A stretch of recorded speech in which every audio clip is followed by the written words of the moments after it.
Since the beginning of time, since man has been able to make video games, there have been Spider-Man games. But they were always and forever terrible. Bad gameplay, no web swinging, or even worse, bad web swinging, and Spider-Man dying from street thugs' measly punches.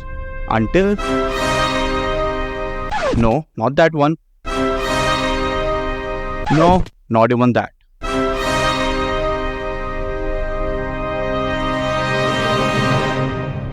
Yes, it was this masterpiece, Spider-Man from Neversoft, the first 3D Spider-Man game for PlayStation 1 that came out in the year 2000.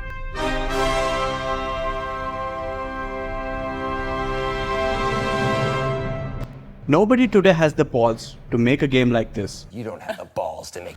And I'm gonna tell you why Insomniac Games should take inspiration from this game for their upcoming title, Spider-Man 2. For which I'm mildly excited, so wonderful.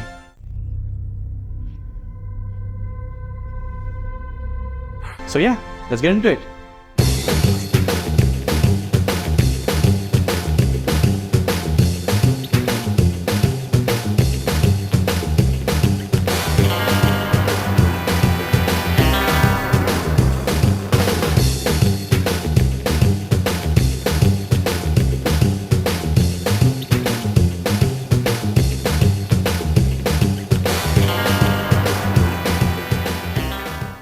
The developer Neversoft had a daunting task ahead of them to make the first 3D Spider-Man game. I say daunting because everything that came before that either looked like this or it looked like this. So there was really nothing to bounce off of. One of the main reasons why this game laid the foundation for 3D Spidey games is because one guy refused to phone it in, and that guy was Chad Findley. Because as you know, with a great name comes great responsibility. Chad was the lead designer for Neversoft and a super fan of Spider-Man. You will find this as a recurring theme. It is the fans making the best versions of their heroes.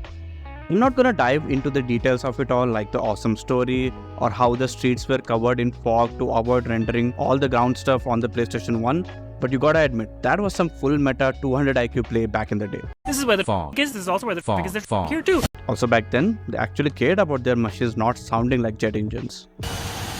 Anyways, many people on YouTube have already talked about all those details.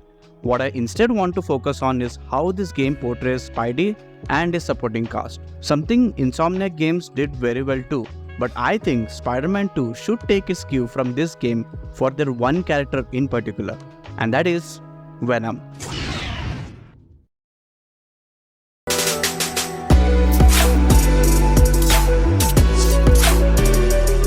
In the 2000 Spider-Man game, Venom is portrayed as his nemesis, but also a giant gooey goofball. The Triple G, if you will. What the fuck is Triple G? Why did I say that?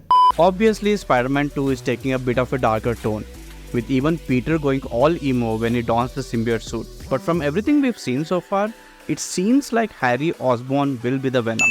And thanks to PlayStation UK's Twitter account, we now know that he can also treat you with 19 inches. So hear me out. If Peter's best friend becomes his arch nemesis, it is very likely that sometime down the line, they will clear their differences and team up to fight a bigger threat. Maybe Carnage, like in Spider-Man 2000. Can you imagine Carnage showing up in Spider-Man 2 and maybe he latches on to Craven instead of Cletus Cassidy? Oh god, the hype I have for this game is unreal.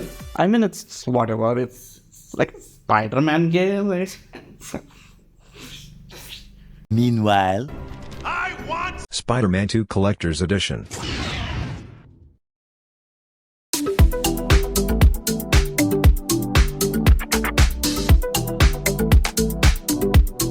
Another way Spider-Man 2000 was ahead of its time was by including interesting collectibles and little Easter eggs. Sure, the 2018 one does it really well too, but you know what's missing? Comic books. Yes, in the 2000 Spider-Man game, you collect these comic books off the beaten path, and you can actually go into the menu and look at the comic covers. And you can even read the synopsis of what the comics were about. How sick is that? My obsession of collecting comics began here. I still have all the Spider-Man comics with me. Look at this, the Dr. Octavius run. Huh? How cool is that? Oh, we have the September 11 run of Spider-Man. That was a weird comic. And all these other comics. Then the Todd McFarlane entire run of Todd McFarlane that Nike got me. That's right. And we have the Spider-Man 2 comic, the movie comic, because I'm obsessed with this movie, like everyone else. And oh, you thought Across the Spider-Man got Pavitra Prabhakar out of nowhere, the Indian Spider-Man? Well, look here, assholes. I had this comic over a decade ago. What struck odd to me is, why is he wearing a lungi? Lungi dance, lungi dance, lungi dance. Speaking of comics, back when Spider-Man 2018 was released, the devs even did a PlayStation blog post to talk about all the comics that inspired the game. You are looking at the post right now. All I'm saying is, make them a collectible in the game. Go full meta. I mean, Insomniac Games already did the different costumes with different ability thing that the 2000 Spider-Man did so well. So why not have comic books in them as well? The 2000 Spider-Man game also made Spidey feel like he was part of a bigger universe. I mean, come on. They got Daredevil to do a cameo, but the Mad Lads didn't stop there. They also had Human Torch from the Fantastic Four, the Punisher, and even Captain America, who saves Spidey's ass in the end, followed by Venom asking for Captain America's autograph to Spidey. Need I say more? What do we get in the 2018 Spider-Man game? Hey look, the Avengers Towers, ooh, the Sanctum Sanctorum. Look here, Nelson and Murdoch, a passing reference to the Daredevil. Well, where the hell are they? Disney Jail. Oh, yeah. But my point still stands. Do you know what Insomniac Games can do? Drop a Wolverine cameo. It'd be perfect and probably even more accessible because they're already working on the Wolverine game, so why not have him pop up in a small cameo? Make it happen, Insomniac. A fun fact though, Hugh Jackman's Wolverine almost made a cameo in Sam Raimi's Spider-Man movie. But it didn't happen because they couldn't get Hugh Jackman's X-Men costume to New York on time. I find that weird too. It was supposed to be just a passing reference, like how we got to see Spider-Man in a blooper reel of X-Men's outtakes. Something along those lines. So Insomniac could actually bring this full circle. I'm just saying.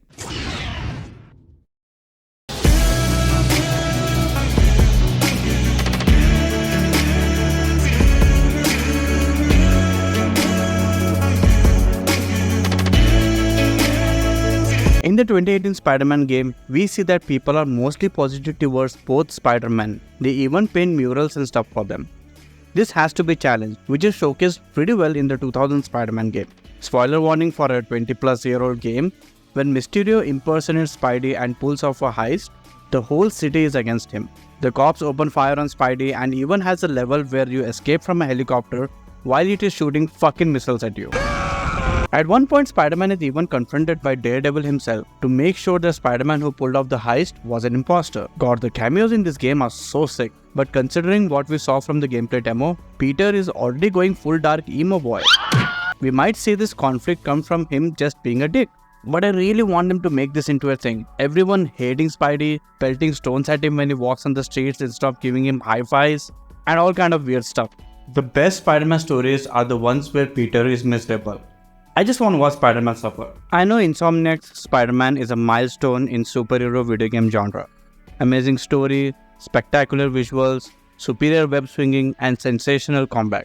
You see what it did? Did you see that? I used all Spidey comic titles. Never mind. That was possible because, like Chad Findley, the director of Spider-Man 2018, Brian Intihar, is also a huge Spider-Man fan. The only condition he would agree to make a game based on a Marvel IP was if he got to work on Spider-Man. What a Chad. So if there is even a remote chance of having Venom team up with Peter and Miles to fight against Carnage, I'm already giving it a 10 out of 10. There is nothing to discuss here.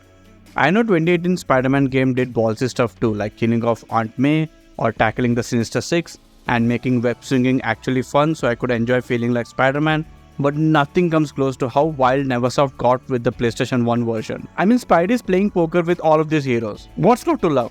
Enough said. I would highly recommend anyone and everyone that is watching this video to play this game.